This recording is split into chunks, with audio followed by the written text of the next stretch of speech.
ओम शांति। प्रजापिता ब्रह्मा बाबा की वाणी 4 अप्रैल 2020। बाबा ने कहा, मीठे बच्चे, बाबा कोई एक स्थान बना करके बच्चों को उसमें कूदने के लिए नहीं कहेंगे। बेहद का बाप है और बच्चे बेहद के सेवाधारी हैं। कोई ये नहीं सोचे हम हद में ही समा जावे। यह विश्व पूरा बाप का मधुबन है। बाबा ने कहा, समय की समीपता है, वो बड़ी तेज़ी से चल रहा है। ड्रामा वंडरफुल है, पार्ट वंडरफुल है। बाप तो वंडरफुल है ही, पर बाप के बच्चे भी क्या हैं? वंडरफुल हैं। कोई बच्चे कहते हैं, बाबा एक ही राधे क्यों, एक ही श्री कृष्ण क्यों? तो बाप का बड़ा अच्छा जवाब है कि बाबा चांस सबको देता है। उसमें क्या बनाते हैं? नंबरवार पुरुषार्थ अनुसार। ये ड्रामा का बड़ा विचित्र खेल है। ऐसा ड्रामा बड़ा वंडरफुल चल रहा है। हर एक बच्चे को नंबरवार पुरुषार्थ अनुसार। ये खेल है जो चल रहा है, चलता रहेगा। सभी बच्चे, एक एक बच्चा, हर एक बच्चे को वर्तमान समय बाबा चांस दे रहे हैं। तो देखो, वंडरफुल बात ये है, कोई तो चांस को सफल कर रहे हैं, कोई चांस को गंवा रहे हैं। उलझनों में उलझ रहे हैं, सुलझ नहीं रहे हैं। बस अपना एक इतना सा एरिया बनाया, उसमें खेल रहे हैं, उसमें कूद रहे हैं।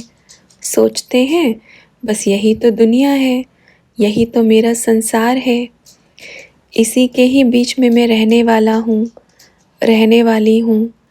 हर कोई जहाँ जहाँ भी बैठे हैं, इतना सा घेरा बनाया, उस घेरे में उछल रहे हैं, कूद रहे हैं। यह भी ड्रामा में पार्ट है। हर कोई किसी न किसी चीज़ में संतुष्ट है। किसी को बस मिल गया काफ़ी है, उसको लगता है बस कार्य हो गया। लेकिन बाप कहना चाहते हैं, बाबा कोई एक स्थान बना करके बच्चों को उसमें कूदने के लिए नहीं कहेंगे। बेहद का बाप है और बच्चे बेहद के सेवाधारी हैं। एक एक बच्चा, कोई ये नहीं सोचे हम हद में ही समा जावें। यह विश्व पूरा बाप का मधुबन है। कई बच्चे कहते हैं, बाबा हमें भी चांस मिलेगा मिलने का? क्यों नहीं मिलेगा? उस चांस में या तो वरदानों की प्राप्ति से भर जावे या फिर प्रश्न और उत्तर की प्राप्ति से भर जावे। चांस तो हर एक को मिलता है। कोई तो एक स्थान पर बैठ कर के बच्चे भटक रहे हैं और बाप की याद क्या कहती है? हर एक बच्चा अपना अपना जिम्मेवारी समझे, कार्य समझे, और कुछ नहीं तो कम से कम जो बाप ने संदेश दिया है सभी आत्माओं की तरफ पहुंचा जावे कि भगवान धरती पर आ चुके हैं और विश्व परिवर्तन का कार्य कर रहे हैं। भल किसी के शरीर में आवे नहीं माने मत माने, बस इतना कहे कि भगवान को याद करो, बाप को याद करो तो वर्षा मिलेगा। इतना भी कहें। और वर्तमान समय बच्चों को अपने आप को तैयार करने का समय दिया है। हर एक बच्चे के पास समय है अपने आप को तैयार करने का। फिर बाबा ने कहा, अच्छा बच्चों, कुछ पूछना है तो पूछो। तो बच्चों ने पूछा, किसी माता को बाबा से मिलना है, परंतु घर में सहयोगी नहीं है, तो बाबा से उस माता के लिए पूछा गया। तो बाबा ने कहा, भले आवे। देखो बच्चे, अगर गाड़ी के पहिए एक मत से चलेंगे तो परिवार अच्छा चलेगा। भल बाद में बात करते हैं। फिर बच्चों ने कहा, बाबा बच्चों ने आपको याद प्यार भेजा है, बहुत याद करते हैं आपको। तो बाबा ने कहा, बाप की तरफ से भी बच्चों को बहुत याद प्यार। बाप को बोलो, बाप को याद करना है। तो बाबा ये भी नहीं कह सकते, अपन ये भी नहीं कह सकते कि किसी देहधारी में नहीं फंसो। क्योंकि दे ही नहीं है तो फंसेंगे कहाँ से। ये तो कह ही नहीं सकते ना, पर फिर भी कहेंगे बच्चे किसी भी देहधारी में फंसना नहीं है। अपनी तो दे भी नहीं है और कह भी नहीं सकते कि फंसना नहीं है, पर बच्चे को बड़ा याद प्यार, बाप की तरफ से भी याद प्यार। तो बच्चों ने कहा कि बाबा उन्होंने कुछ क्वेश्चन पूछा है। तो बाबा ने कहा बताओ क्या पूछा है। बाबा ये राम और रावण की राशि एक ही है, कृष्ण और कंस की राशि एक है, तो क्या राम ही रावण बनते हैं या कृष्ण ही कंस बनते हैं, या जो दोनों राशि है इसमें क्या रहस्य है। कृष्ण और कंस की राशि है, राम और रावण की राशि है। बाबा ने कहा राम ही रावण बनता है, कृष्ण ही कंस बनता है। बड़ी वंडरफुल बात, सिंपल सी बात है। राम जब संपूर्ण है तो राम है, जब पतित बन गया तब रावण बन गया। सिंपल बात है। कृष्ण जब सत्युग का प्रिंस है तो कृष्ण है, 84 जन्म ले लिया तो कंस बन गया। अब बताओ, अब आत्मा जब 84 जन्म में आएगी, अंतिम पतित शरीर होगा, उनके अंदर विकार है, बुराई है, और कंस को भी क्या कहते हैं, बुराई का प्रतीक दिखाते हैं, पतित बने का प्रतीक दिखाते हैं। वही आत्मा 84 जन्म लेकर के कंस बन जाती है, मतलब पतित बन जाती है। राम सर्वगुण संपन्न, 16 कला संपूर्ण, अंत में क्या बन जाती है, रावण बन जाती है। सिंपल बात है। अच्छा अब बतावें। फिर बच्चों ने पूछा कि बाबा जो कृष्ण और कंस का युद्ध बताया है, तो बाबा ने कहा कृष्ण और कंस का युद्ध। देखो वर्तमान समय आत्मा, अब वही आत्मा अपने आप से क्या करती है, युद्ध करती है। उसको पता है कि मैं आत्मा हूँ, लेकिन बुराई है सामने। क्योंकि जब बाप की बनती है, पहचान मिलती है, तो दोनों, ये जो संगम युग का समय है ना, इसमें ड्रामा रिपीट मतलब हो रहा है। सबका पर्दे पर आ रहा है, सब स्टेज पर आ रहे हैं, तो सब अपनी अपनी एक्टिंग कर रहे हैं और डायरेक्टर बैठ के देख रहा है। हर चीज़ यही होती है। तो देखो आत्मा क्या बन गई, कृष्ण, और युद्ध किससे कर रही है, कंस से। तो क्या होगा, शूटिंग हो गया। आत्मा को पहचान मिली कि मैं आत्मा हूँ, और उसको पता है कि मैं पतित आत्मा हूँ। अब मुझे 5 विकारों से क्या करना है, युद्ध करना है। तो मैं क्या बन जाऊंगी, कृष्ण बन जाऊंगी। कृष्ण तो पहले पता पड़ गया मैं कृष्ण हूँ, पर युद्ध करना है। संगम युग पर ही युद्ध होता है। द्वापर में थोड़ी पता होता है कि मैं पतित हूँ या पावन हूँ या फिर कृष्ण हूँ या फिर कंस हूँ, वहाँ थोड़ी पता होता है। सब कुछ पता कहाँ होता है, इधर संगम पर। तो ये फिर जैसे शूटिंग इतनी सी होती है, फिर वो लंबा काल चलती है। समझ गए। अब आत्मा मतलब राम, बुराई मतलब रावण, आपस में क्या चल रही है, युद्ध। तो ये किसकी युद्ध है, राम और रावण की, कंस और कृष्ण की। सीता आत्मा, रावण बुराई, अभी युद्ध चल रही है। तभी तो उधर दिखाते हैं भक्ति मार्ग के शास्त्रों में, पात्र वहाँ दे दिए हैं, शक्लें बना दी हैं। अभी राम है तो राम मतलब जिसको सारी दुनिया याद करे, वही दुखी होगा तो किसको कौन याद करेगा। मतलब कहाँ का बात कहाँ लगा दिया है। जब आत्मा राम बनती है तो बड़ी प्यारी होती है, कोई दुख नहीं होता। लेकिन जब जन्म लेकर के जब आती है अंतिम जन्म में, तो क्या बन जाती है, रावण बन जाती है। रावण का प्रतीक बुराई का प्रतीक है। फिर बच्चों ने पूछा बाबा एक ये है कि जैसे ब्रह्मा बाबा का संपूर्ण शरीर वतन में दिखाई देता था, तो क्या सभी ब्राह्मणों का संपूर्ण शरीर वतन में है क्या। बाबा ने कहा बिल्कुल नहीं।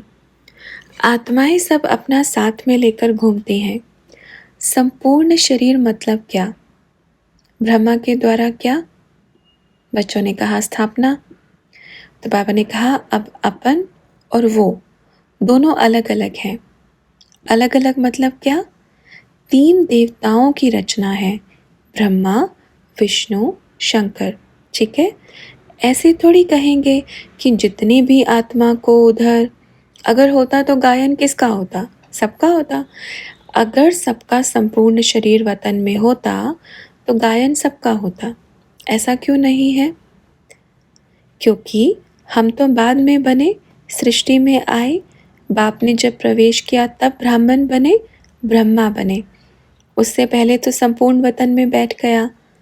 अब ऐसे नहीं देखो, हर एक स्थूल शरीर वाली आत्मा का अपना लाइट का शरीर होता है। अपना भी था, स्थूल था, सूक्ष्म भी था, पर उस सूक्ष्म से अलग था। कैसे अलग था? बताते हैं। जब अपन ने शरीर छोड़ा तो कैसे निकले? इस मिट्टी को थोड़ी लेकर निकले थे, लाइट के पुतले को लेकर निकले थे ना। तो इस लाइट का उस लाइट में मिल गया तो बन गया संपूर्ण। फिर बच्चों ने पूछा तो आपका लाइट का निकला और उस लाइट में संपूर्ण बन गया, लेकिन जो बाकी आत्माएं हैं उनका फिर संपूर्ण कैसे? तो बाबा ने कहा हाँ, अब बताते हैं। आप हो, आपका आपके अंदर ही संपूर्ण लाइट का शरीर है। जैसे ही आप शरीर छोड़ेंगी, बाबा के पास जाएंगी, धर्मराज के पास जाएंगे, वो ऐसे फवारा मारेगा तो क्या बन गए? संपूर्ण। बस शरीर छोड़ दिया मतलब संपूर्ण। फिर बच्चों ने कहा लेकिन अभी तो संपूर्ण शरीर नहीं है ना? तो बाबा ने कहा नहीं नहीं, अभी संपूर्ण नहीं, कोई ना कोई कमी कमजोरी लेकर इधर अटकती है। ऐसा नहीं दुनिया वालों ने शरीर छोड़ दिए तो संपूर्ण बन गए, नहीं, ऐसा नहीं होगा। कारण क्यों? क्योंकि वतन में हर एक आत्मा का हिसाब किताब है। अगर ऐसा होता, एक उधर सूक्ष्म वतन में होता, एक इधर स्थूल वतन में होता, तो हर एक आत्मा का होता, तो हर एक आत्मा उधर संपूर्ण होती, इधर पतित शरीर छोड़ती, उधर मिलती, तो बहुत सारे ब्रह्मा हो जाते, एक थोड़ी होता। पर गायन किसका है? एक का। अनेकों का गायन थोड़ी है, एक का गायन है ना, अनेकों का थोड़ी है। तो फिर समझ में आया? तो किसी आत्मा ने प्रश्न पूछा, जैसे अब देवता हैं, जन्म लेते हैं गर्भ महल में, तो जो द्वापर युग से आत्माएं उतरती हैं वो भी तो प्योर आत्माएं हैं, तो वो गर्भ महल में कैसे आती हैं? तो बाबा ने कहा देखो बच्चे, जैसे अब देवताओं को जन्म देने वाली आत्माएं हैं, वो सब तो पवित्र नहीं होंगी। अगर वो पवित्र हों तो गायन उनका हो, श्री कृष्ण का क्यों बने? देवताओं का गायन क्यों नहीं बनेगा? नहीं बन सकता। अच्छा चलो, द्वापर युग की बात है, एकदम से पतितपना नहीं आ सकता। द्वापर युग में भी एकदम से पतितपना नहीं, बहुत ज़्यादा पतितपना कलयुग में आता है। कलयुग में भी अंतिम समय के 200-400 वर्ष के अंदर बहुत ज़्यादा पतितपना आता है। जो राजा महाराजा होते हैं कलयुग के, तब ज़्यादा पतितपना आता है, लेकिन द्वापर युग में ज़्यादा पतितपना नहीं होता है।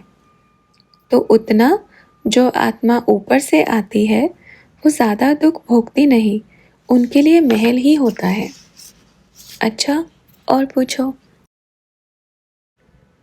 फिर बाबा से पूछा, बाबा ये जो राम की आत्मा त्रेता युग में आती है और कृष्ण की आत्मा सतयुग में आती है, तो दोनों अलग आत्मा है कि एक ही आत्मा है? बाबा ने कहा देखो बच्चे, ये बड़ा वंडरफुल ड्रामा है, अभी इसमें मत जाओ, पर धीरे धीरे सब कुछ खोल देंगे। अभी के लिए इतना काफ़ी है, अगली बार फिर अच्छे से बताएंगे, ठीक है? तो बच्चों ने कहा बाबा सभी के लिए आप कुछ मैसेज देना चाहते हैं? बाबा ने कहा नहीं, कुछ पूछना है तो पूछो। फिर बच्चों ने पूछा, धर्मराज और शंकर का पार्ट एक ही सूक्ष्म शरीर से चलेगा या अलग शरीर से चलेगा? तो बाबा ने कहा दोनों अलग अलग से देखो। बच्चे, बाप ने कहा महाकाल, फिर कहा धर्मराज। महाकाल धर्मराज का भी बाप है। कौन? महाकाल कौन है? धर्मराज का भी बाप है। महाकाल कौन है? हमारा बाबा है।